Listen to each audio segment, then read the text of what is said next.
And right now, it's just the individual residents and building owners are starting their, their recovery process. They're, tarping up, trying to get the roofs back on. We're expecting rain. It's the water damage is significant in some of these buildings just because we lost roofs, shingles. Not so much the structure itself was really had a lot of damage, so that was rough. Is there any additional expectations on the? Because I'm pretty sure you said tomorrow is going to rain. Is there any additional idea of how much water damage there may be? I can't answer that, other than the buildings that haven't been tarped up properly, they're going to get.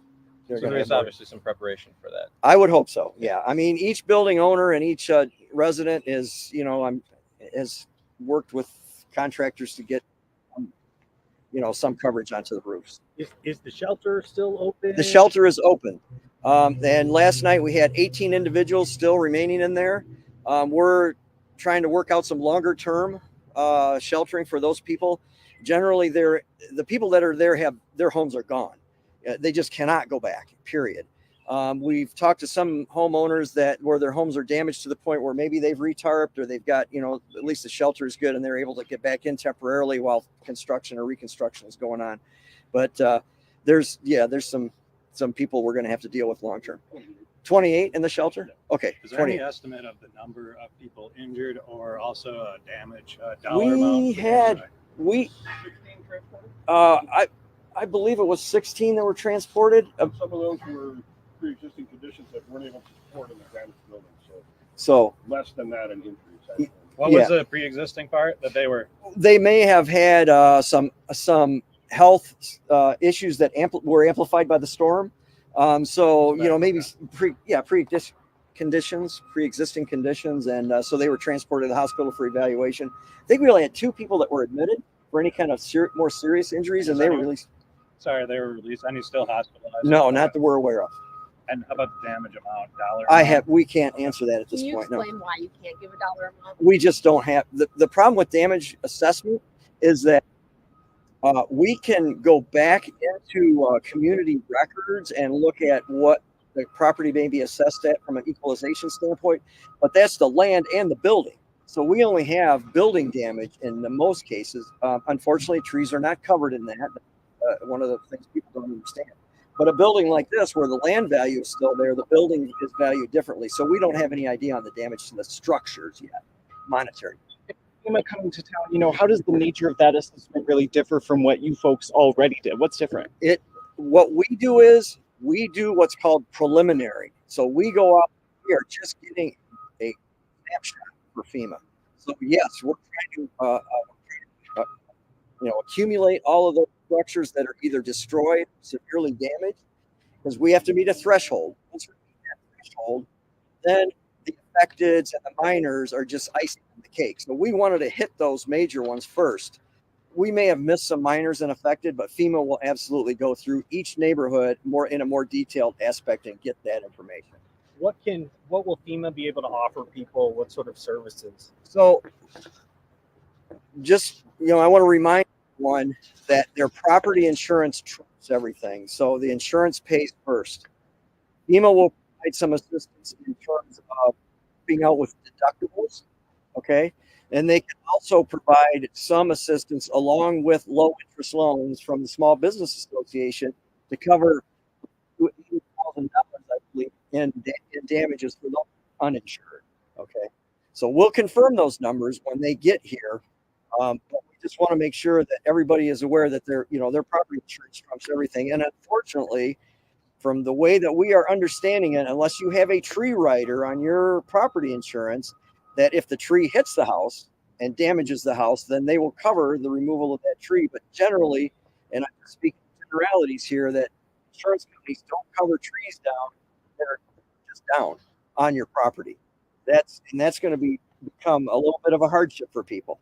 So we're working with some of the local officials to see what we can do to help out. At this point, I don't have a good answer for that. I apologize. So.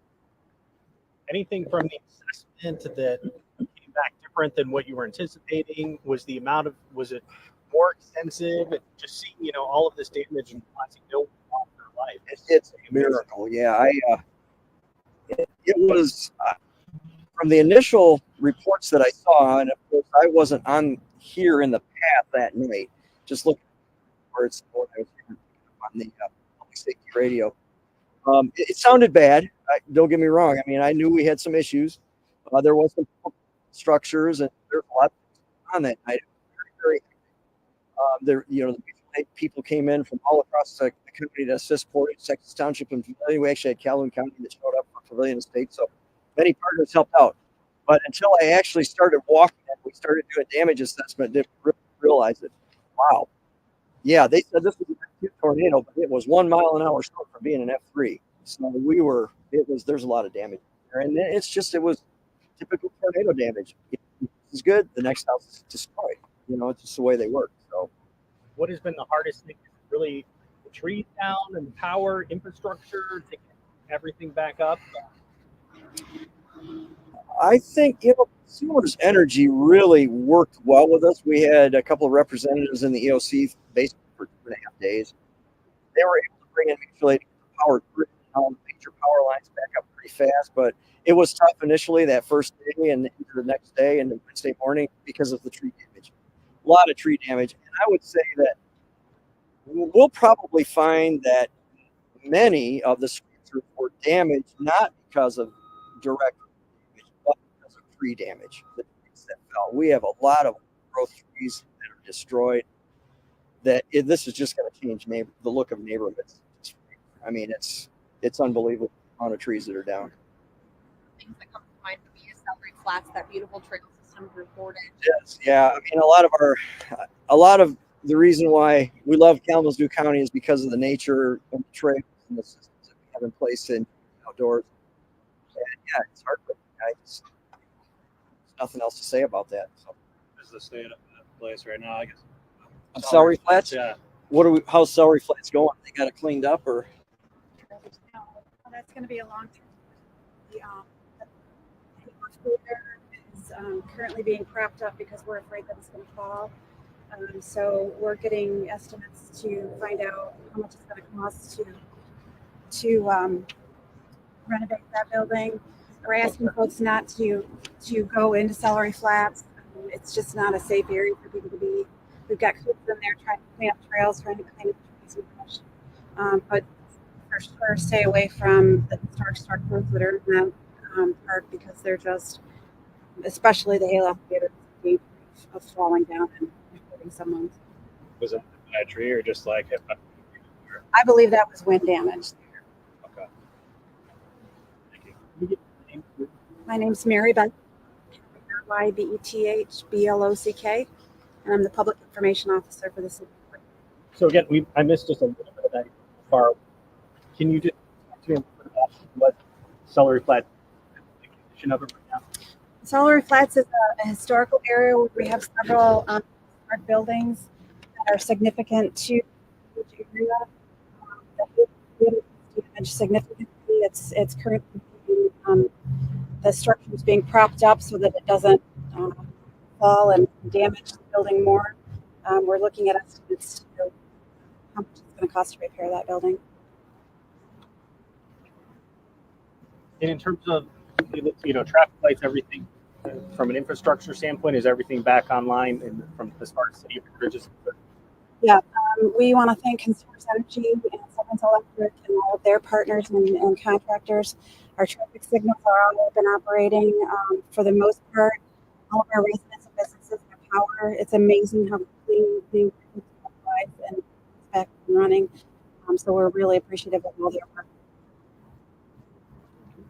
All right, how we doing? We good? Everybody get what they need? If you have tree debris that they can haul to the curb, will it be? That depends on where you live. I would ask the residents and that wherever they live in their jurisdiction to call their local government because it just depends on the policy of the local government. Anything else? I would do a couple other ones if you don't mind. Yeah, go ahead. Could you say anything about why it's seen as a miracle no one got killed basically? Any idea why we had that outcome? The factors that led to. Anecdotally, all right, from the stories that I hear, is that people are saying whatever they were doing that day. They said, number one, they heard the alert on their phone. The weather was threatening. They already had a watch posted. There had been some additional warnings that were to the west of us. People that were home, it was news time at night, right? People had the TVs on, they were watching this unfold. So the combination of warnings on their phone, the media coverage as it was coming towards Kalamazoo County, and the siren systems in the city of Portage, I think totally, people knew it was coming and they could see it. So it was, if this had happened at 3 I wouldn't be so sure that we'd be talking with numbers. It could be worse. So I always promote, making sure that you have that system on your cell phone. I mean, it's automatic on your, get those warnings, tornado warnings, not necessarily on tornado. In the cities, you have siren systems that you might hear. They're only meant for outdoors, but you might hear them inside. But have a weather alert rate, okay? And in the city of Portage, we have a mass notification system called Portage Alert. If a resident is not signed up for that, I encourage them to go to our website, find Portage Alert, and sign up for it.